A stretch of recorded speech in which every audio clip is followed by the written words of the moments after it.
Why, hello, good evening, welcome to another episode of Brett's Old-Time Radio Show. Welcome to my home here in beautiful Lyme Bay. We've had a lovely day today. It's not been great weather and it's a little bit chilly, but when you live by the seaside, you just make the most of it. A little bit windy down on the beach today, but Lola has had a brilliant time, as you can well imagine. Huge thank you for joining me once again for our regular late night visit to those dusty studio archives of old time radio shows right here at my home on the south coast of the United Kingdom. I'm Brett, I'm your host for our nighttime podcast. Welcome to another episode. I do get quite a few messages from people saying, what about going down on the beach and getting some beachy sounds for some of the intros? But I'll do that, I promise. But it's just been a bit chilly of an evening, so I've not really got down there to do it. But I will do, leave it with me.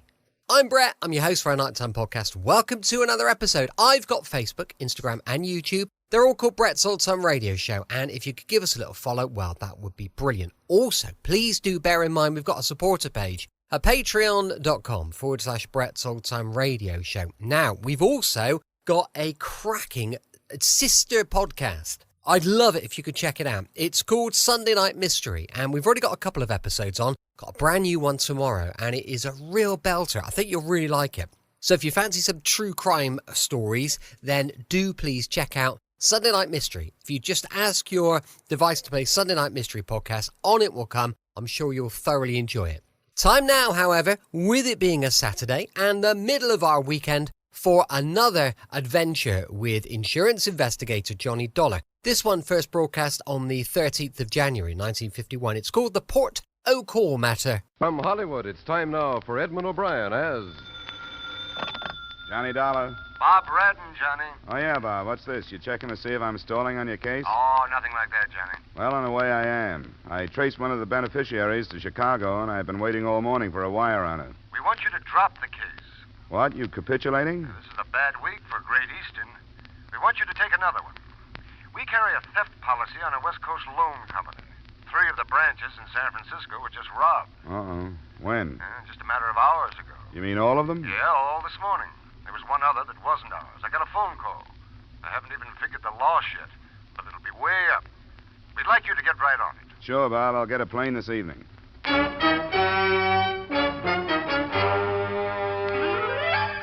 Edmund O'Brien in another adventure of the man with the action-packed expense account, America's fabulous freelance insurance investigator. Yours truly, Johnny Dollar.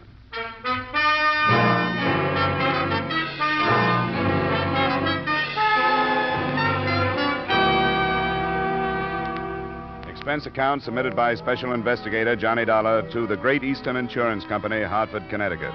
The following is an accounting of expenditures during my investigation of the Port O'Call matter.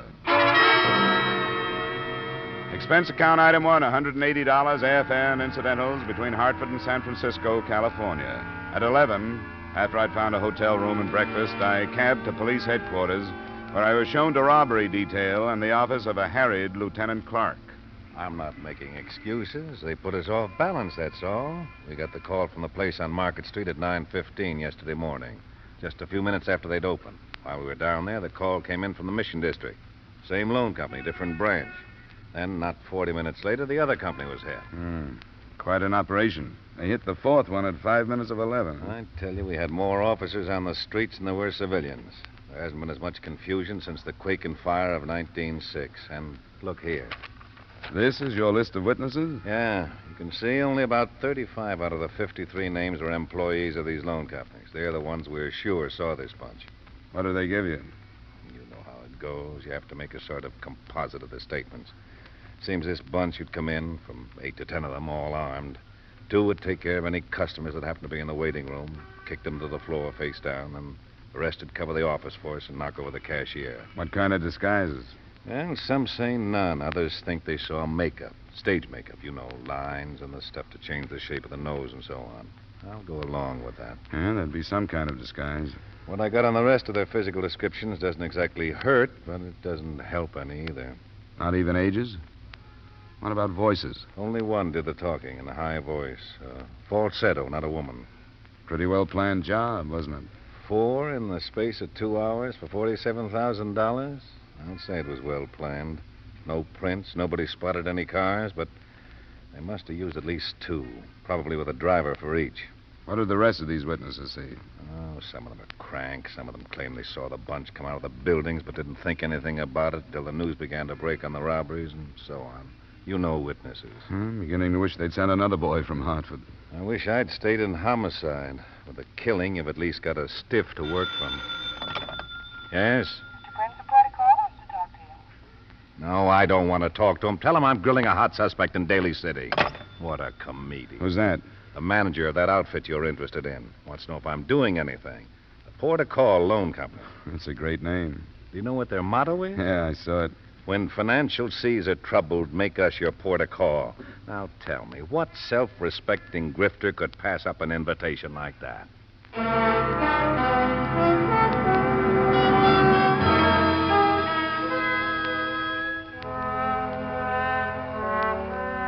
San Francisco is a city of bridges with few other exits. All of these had been covered in less than an hour after the first robbery report had been phoned in. To double-check, the adjoining counties had been alerted and were swarming with men. San Francisco itself was being combed for known criminals. That left little for me to do but hang around robbery detail and wait for developments. Lieutenant Clark had been on the phone for half the afternoon, and I was in his office at 5 when it rang again. Yes? Oh, how are you, Bruce? Got a missing persons report I thought might interest you. Well, I could use something. What is it? A woman reported to say her husband has been missing since yesterday sometime. How would that fit? Cab driver. Oh, He's on the way down now if you want to talk to her. good, I do. Well, thanks a lot, Bruce. Well, it'll be a change of scenery anyway. Something up? That was missing persons. A woman reported her husband missing since sometime yesterday. It's a cab driver. That's a possibility, isn't it? I never gave it a thought. Why is it you always connect private cars to jobs like this? Well, it's natural to pass up cabs. They're usually a close check kept on them. Well, we'll see. She's on her way down. I'd like to have you see her, too. Yeah, sure.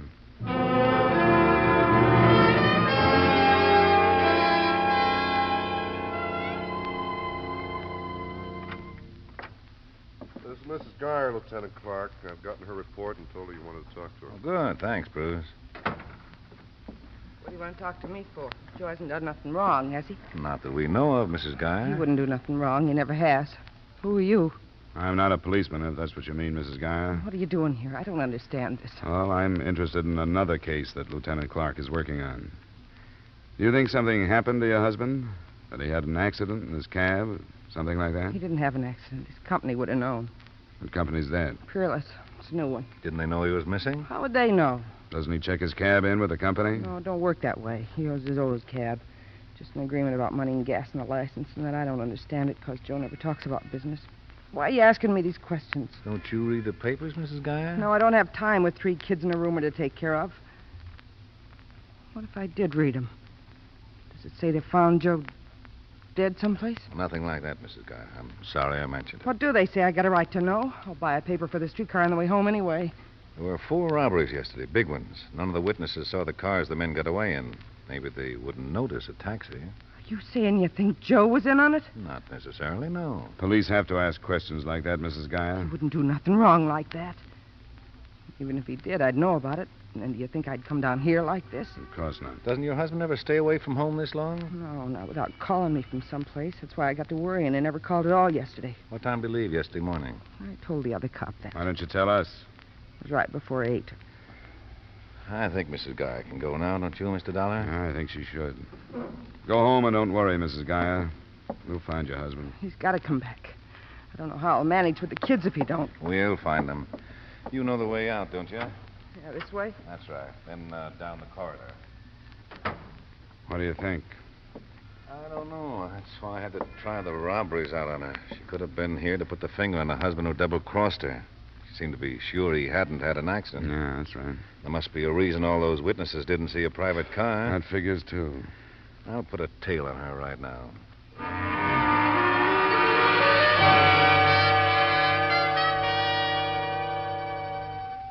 A phone call to the Peerless Cab Company got the number and description of Joe Geyer's cab, and a police tracer was put out on that. I think the harried lieutenant beamed a little too graciously when I asked permission to check the other Peerless drivers myself. But I did, 75 of them. Only one hadn't been heard from in the past 28 or 9 hours. Paul Landini with an address on Turk Street, an apartment house whose manager boarded some of the tenants, among them Landini. Who knows about Paul ever? He wasn't here for the meal last night, but what is that? Did he live alone here? Yes. I take it you mean he was off and away from home at dinner time. He had personality. He often goes someplace else to eat. Do you know if he came home at all last night? My tenants live their own lives. I don't run a girls' school here. Would you show me his apartment? Why should I? And I told you it might be very important. You didn't tell me what you mean. He might even be dead. Oh, not Paul. Why do you want to look in his apartment? I don't expect to find him there, but there's a chance of finding something else. What? I don't know. I told you this was police business. You want to cooperate or don't you? Oh, sure I do. I'll take you up.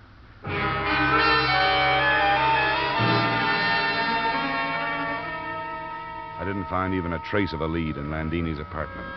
Lieutenant Clark, when I talked to him, had the same report to make on his tale of Mrs. Joe Gaia. By then, it was time to have a late dinner and go to bed, which is what I did.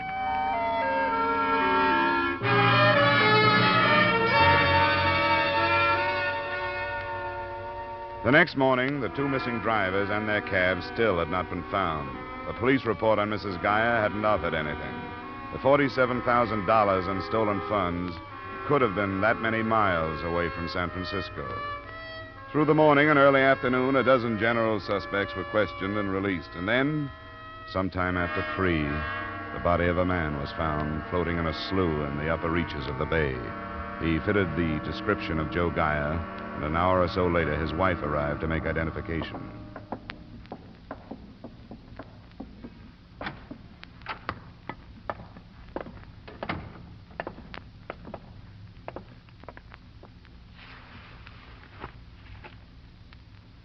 Mrs. Geyer, could you swear that this body is that of your husband, Joseph Geyer? No. No, it's not Joe. Mrs. Geyer, he fits your description of your husband. I don't care. It's not Joe. You sure you aren't holding anything back from us? Yeah, I'm sure it's not Joe. I'd know my own husband, wouldn't I? Yes, you would, Mrs. Geyer. My husband was dead, and this was him. I'd tell you, wouldn't I? I hope so. I think you would. Why wouldn't I? It's not Joe. I don't know who it is. I never saw him in my whole life, and I can prove it. I swear it, I never saw this man in my whole life.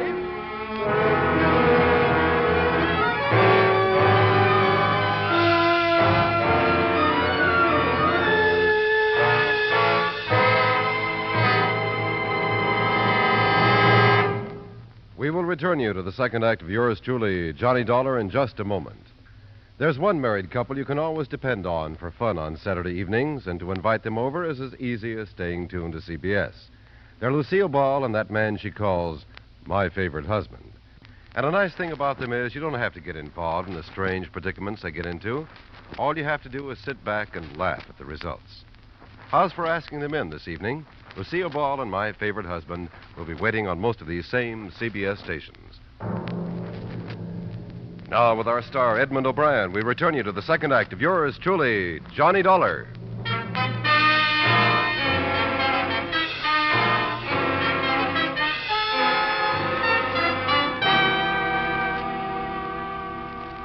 Mrs. Gaia was released not because we believed in her lack of identification, but because we thought there were better ways to approach her than hard police questioning. I arrived at her small frame house not long after she had.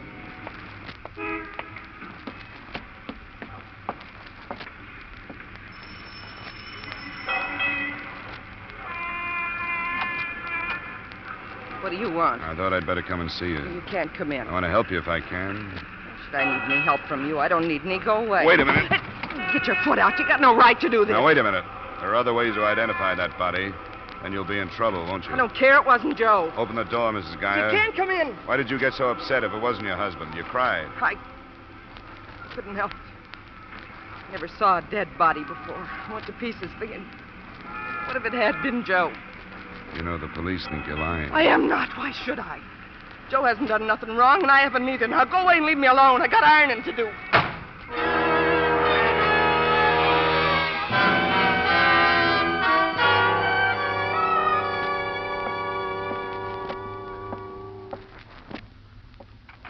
Because when you've been in that business as long as I have, you learn to study people. Now, that's fine.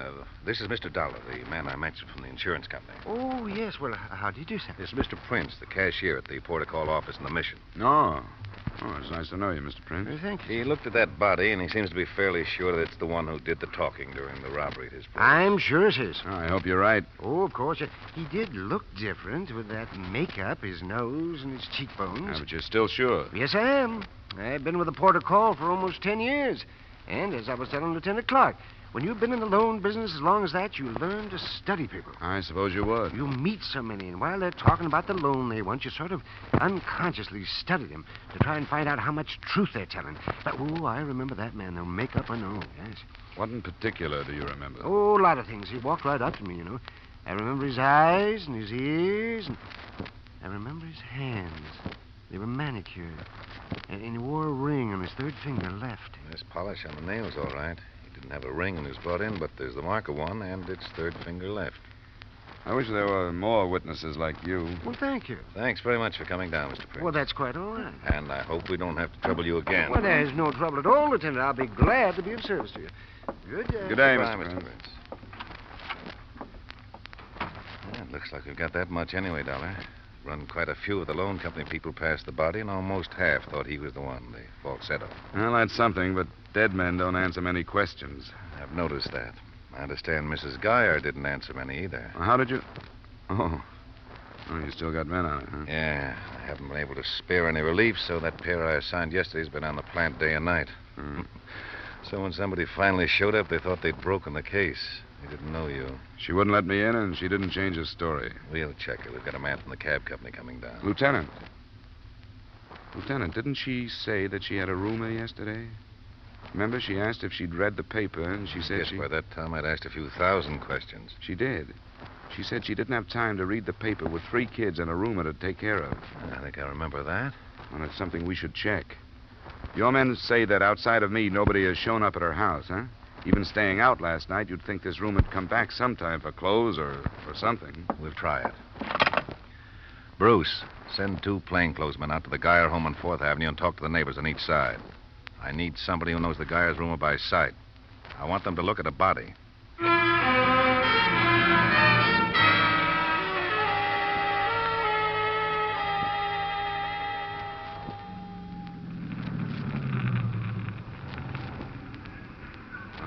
Are on. I guess she's home. Which one is it? One with a porch light. Sure turning into a nice night. Yeah. Lieutenant Clark? Huh? Oh, Pritchard. What are you doing out here, sir? I'm going to talk to the woman. A note for me relief? I'll have a relief out here in an hour. 9 o'clock. That's a promise. I'm sorry about the rain. Yes.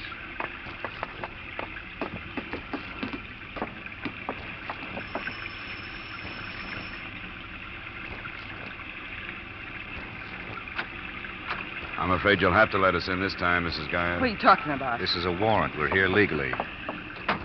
I want you to tell me the truth. When did you last see the man who rooms here? I don't know. I don't remember. That isn't the truth. You saw him this afternoon. You saw him at the morgue and you didn't tell us who he was. Why not? Don't you wake up my kids. Answer my questions, Mrs. Geyer. I was afraid to tell you. Why were you afraid? Because with Joe gone like this, I thought something happened. I know I should have told you, but I couldn't. He's my husband. What were you afraid had happened? Joe and me argued sometimes about Mr. Grace. Grace? What's his first name? I thought you knew about him. The neighbors identified his body, but they couldn't remember his name. His name was Ted Grace. Your husband was jealous of Grace, Mrs. Geyer? And we argued sometimes. He was a salesman, and some weeks he'd have a lot of money, and I told Joe he ought to sell his cab and be a salesman, too. He got the wrong idea and thought I was falling for Mr. Grace. I wasn't. And I couldn't ever make him believe me all the way. Why did he let Grace live here if he felt that way? He needed the money. Do you think your husband killed Grace? I don't know. I'm afraid to tell you. I knew Mr. Grace for fear he did. That's what happened. He didn't kill him out of jealousy. Grace was mixed up in those robberies I told you about. Do you remember? I got the newspapers. That's what we're here to clear up. We want you to tell us everything you know about Grace. I never talked to him much. How do you know he was mixed up in it? You'll have to take our word for that. Come on, you must know something about him. How long has he been living here? About 6 months. You know where he came from? He never said. He must have had some friends. Didn't anybody come to see him? No. You have a telephone. Did anybody ever phone him? Yeah, a man used to call him. The same one all the time? Yes. Must have given you his name sometime. No, he didn't. Did he ever call while Ted Grace was gone? Yeah, once in a while. What then? Didn't Grace leave a number or someplace where he could be reached? Usually a place called the Furlong over on Fulton. Why didn't you tell us that? Why do we have to drag these things out of you? What else are you holding back from us? Nothing. I just can't think. I just can't think of anything, but where's Joe and why don't he come back? Wasn't there anything different the morning he left? No, nothing. Was Grace here at that time? He left, too. About the same time? Right after. Joe's mixed up in those robberies. It's my fault because I talk so much about money. Well, he can hate me for that, but what about the kids? He can't leave them for me to take care of alone, can he? We better take a look at Grace's room, don't you think, Lieutenant? Which one is it, Mrs. Geyer?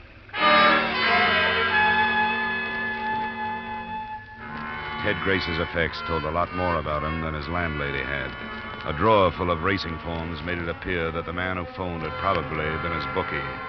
The colors of Ted Grace's ties and shirts, an array of cheap men's toiletries, painted a pretty good picture of the character he'd been. But the contents of the waste paper basket made him out the mastermind of the whole series of robberies. Shredded paper. We didn't try to assemble all the pieces there, but we fished through enough to learn they'd been applications for loans from the victim companies. Made out while he cased the offices. Look at the blank side. Yeah, the floor plans drawn out. Hey, look here, a name, Tony. Positions, movements were marked down, too. Here's another name, Mark. Yeah. Let's not waste any more time here. I'll take them down to headquarters, get somebody to paste them up. I guess we've covered the place all right. Pretty obvious he expected to come back here, though. Yeah. I have a feeling the rest of them might still be in the city. Me, too. I think that might have been the plan. You going now? Yeah, we'll go. Unless you have something more to tell us. I don't know any more to tell you. All this big mess, and I don't understand any of it. I don't know what it's all about. Well, we're sorry it happened. Hope it'll turn out all right for you. Good night, Miss Guy.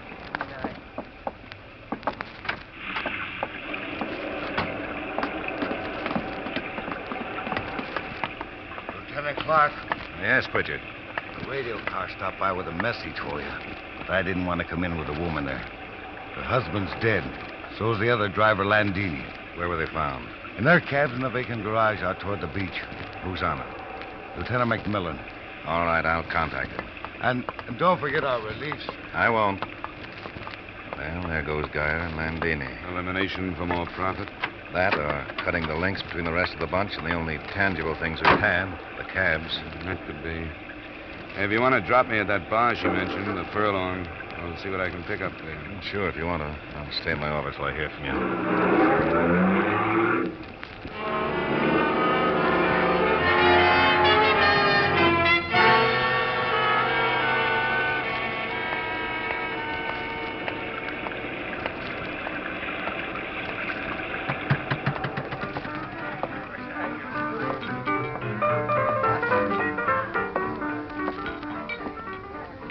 Good evening, sir. Hi. I guess a rye and soda. Oh, you must be an Easterner. I don't get many calls for rye except from them. Well, that's almost right. I transplanted myself out here. Say, I'm looking for a guy I think you know, Ted Grace. Has he been in tonight? Who? Ted Grace. I understand he's in here quite a bit. Wait till I find that rye bottle. This all right? Yeah, it's fine. You see, I'm not the regular bartender. I don't know your friend, by name, anyway. Thanks. That's all right. Thanks. Hey, what about a couple of guys Ted knows, then? One named Mark, the other's Tony something. No, guess I can't help you. I usually work a place down on Gary. I don't know this one very well. Well, it's not important. I'll look around, maybe come back. See you later. Yeah. Good night. Hey, Tony, send over another scotch and soda for Edna, will you? Hey, Tony, over here's me. It was hard not to turn around or at least stop moving, but I managed to walk out as if I hadn't heard, turn down the sidewalk for a count of 5, and then back to the window. Tony was forgetting his customers. He was heading towards the rear of the room. When he got there, he disappeared into a phone booth. I've heard that a lot of cases are broken through a stroke of luck, but it very seldom happens to me. My own phone call from a gas station brought Lieutenant Clark and an extra squad car to the Furlong Bar in less than 20 minutes. The place was cleared of people, and Tony stood alone behind the bar, giving away his guilt by his expression and the apron he kept twisting in his hand. Leave your apron alone. What is all this? Who did you phone right after I left? Home, to say I'd be late. That's not true. The call was traced. You're crazy. How could you trace it? If you were calling home, why should you care if it was traced or not? Now, who did you call? I can make a phone call if I want to, can't I? That isn't the question. What makes you so nervous? You guys busting in like this, what do you expect? Find a guy named Tony. What's your last name, Tony? Gunland. That's what I came here for, too, Tony. When we found him, all we were going to do was ask him to tell us where he was the other morning while those loan company officers were being knocked over. And if he couldn't, we were going to see him booked for 3 killings. Ted Grace and Joe Gaia and Paul Landini. I don't know what you're talking about. You're bluffing, but you're bluffing the wrong guy. I'm glad to hear that. We wouldn't want to see an innocent man booked for something he didn't do. So let's clear it up. How do we start proving where you were between 9 and about 11 the other morning? Come on, where were you? I was home asleep. Then a lot of people must hate you. Who? The people who said they saw you leave your place about 8 o'clock.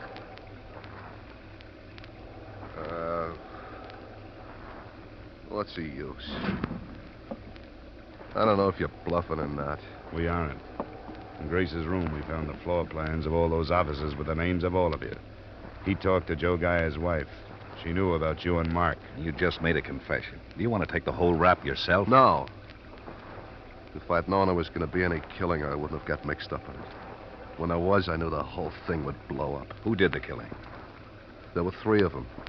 Harvey Shute, Vic Lincoln, and Neil White. I'm not sure which one did. Who were they? I don't know. They got out of prison someplace in the east about 6 months ago. We met them and got running around with them. We'd been playing the horses, not doing so well. And they said if we got a big stake, they knew how to make a killing. That's the way it started. Who's we, Tony? My friends, Mark Rose and Leo Barrett, Ted Grace. Is that all?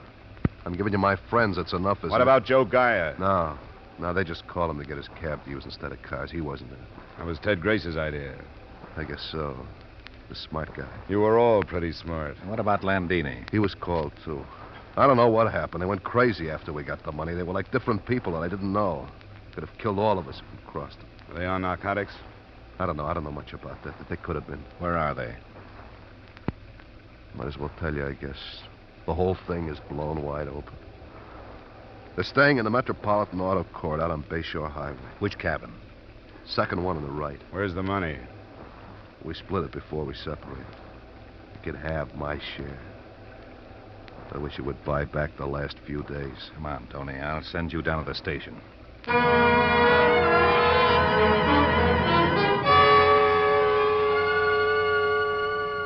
Two more squad cars had been added by the time we got started. No trouble was expected or had picking up the other 2 San Francisco men, Mark Rose and Leo Barrett. But at the Metropolitan Auto Court, where the 3 ex-convicts were staying, trouble was expected.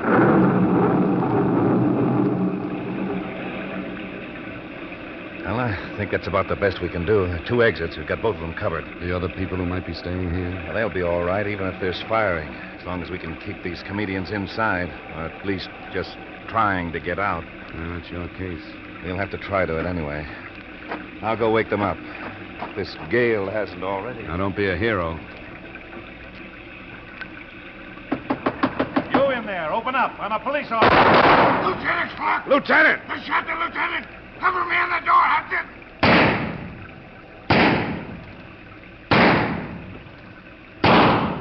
Watch the window! Get down, Sergeant!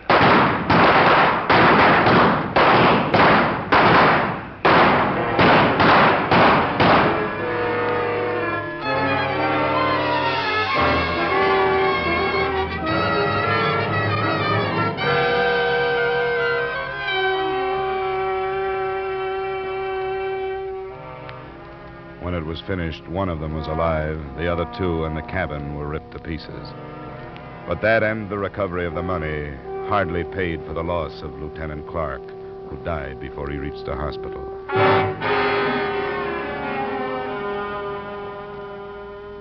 Expense account item 2, $75.30, miscellaneous in San Francisco.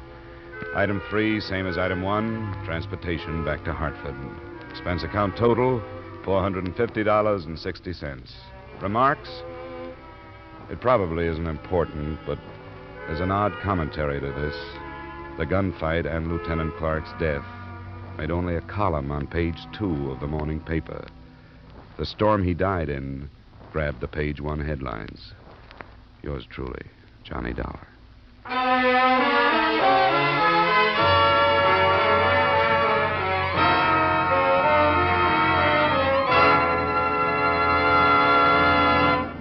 Yours truly, Johnny Dollar, stars Edmund O'Brien in the title role and is written by Gil Dowd with music by Wilbur Hatch. Edmund O'Brien's latest picture is a Paramount Pictures production, Warpath. Featured in tonight's cast were Howard McNear, Ed Begley, Hy Averback, Jim Nusser, Virginia Gregg, and Janet Scott. Yours truly, Johnny Dollar, is produced and directed by Jaime Del Valle.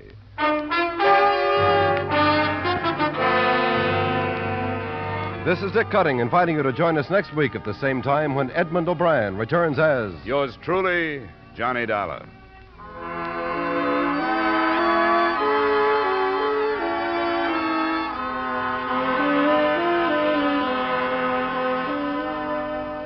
You can sing it again this evening on CBS, and if Dan Seymour calls you, maybe you can sing it out the name of the fabulous Phantom and win $5,000 in cold, hard cash, plus $10,000 more in fine prizes.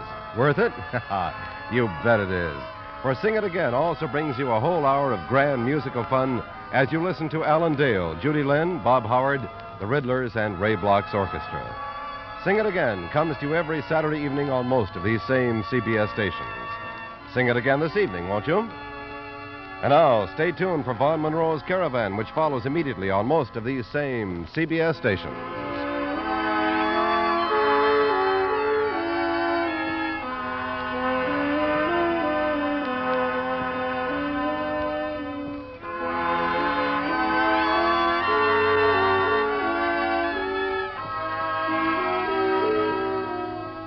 This is CBS, where everyone laughs at Edgar Bergen and Charlie McCarthy every Sunday night. The Columbia Broadcasting System.